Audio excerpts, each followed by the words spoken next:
But earthly fathers, over the years, some of them have demonstrated godly traits. And so I want to look at Joseph, Mary's husband. Remember Joseph? Yeah, we all remember Joseph. Right? He was a dad, but he wasn't a father. He may have been a father, but he was not, quote, the father, because God was the father and Jesus was the son. But after a visit from the angel, he obeyed. And in Matthew 1:24, when Joseph woke from his sleep, he did as the angel of the Lord commanded him. He took his wife. He had planned on quietly setting her aside because she showed up pregnant. And of course, the question is in his mind, how can this be? And what did Mary say? I'm pregnant.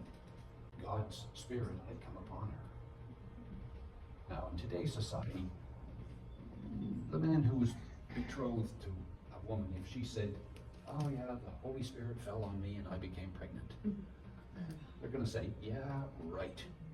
Well, I think probably in those days it was the same thing, because we are humans. But an angel appeared. He had a dream. And so when he woke from his sleep, God had said, take Mary as your wife. And he was obedient. And so after this visit, he changed his mind. And the important things here are the ability for fathers to admit when they're wrong. Because he was wrong. He was, I'm done with her. Set her aside quietly. Lots of fathers find it hard to say, I was wrong. I'm sorry. Very difficult. It's a hard thing to say. I don't know if mothers have a hard time saying that, but I know dads seem to have a hard time saying, I'm sorry. They want to have a big, tough exterior. And I'm the man of the house. You're going to obey me. And it doesn't matter what your opinion is. My opinion is the one that counts.